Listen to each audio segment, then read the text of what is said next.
மோடி, பாரத பிரதமர் மோடி என்ன சொல்றாரு?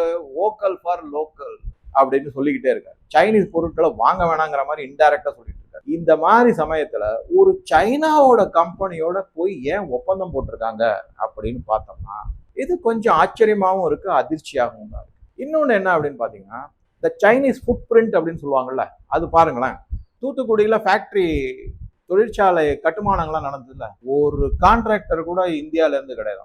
எல்லாமே அவங்க வியட்நாம்ல இருந்து கொண்டு வந்திருக்கிற கான்ட்ராக்ட். அது அப்படியே கார்டன் ஆஃப் அப்படின்னு செக்யூரிட்டி சீக்ரெட், உள்ள யாரும் போக முடியாது, வர முடியாது. இந்தியர்களோ தமிழ் யாருமே அங்க போக முடியாது. அவங்களுடைய ஆளுங்க எல்லாம் வேலைக்கு மட்டும் எல்லாம் இந்த கீழ் லெவல்ல இருக்கிற வேலை இருக்குல்ல, அதை மட்டும் இங்க தமிழ்நாட்டில் இருக்க வந்து எடுத்துப்பாங்க. எத்தனை பேர் வேலைக்கு வைக்க போறாங்க? இருந்த ஃபேக்டரி ஸ்டெர்லைட் காப்பர் ஸ்மெல்டர் ஃபேக்டரிய அடிச்சு ஒழிச்சிட்டாங்க. இப்ப புதுசா கட்டி ஏதோ வேலை வாய்ப்பு தர போறான்னு சொல்லிட்டு இருக்காங்க. எத்தனை நாள் ஓடும், என்ன ஆகும், ஒன்றும் புரிய மாட்டேங்குது. சரி, இதுல முதலீடு எல்லாம் எப்படி வந்திருக்கு, என்ன சப்சிடி கொடுத்துருக்காங்க, எலக்ட்ரிசிட்டி வந்து ஏதாவது மானியம் கொடுத்துருக்காங்களா, இல்ல குறைஞ்ச ரேட்ல கொடுக்க போறாங்களா, வேலை வாய்ப்புக்காக நாங்க இதெல்லாம் செய்யறோம்னு சொல்ல போறாங்களா? பல கேள்விகளுக்கு இன்னும் விடையெல்லாம் வரவே இல்லை.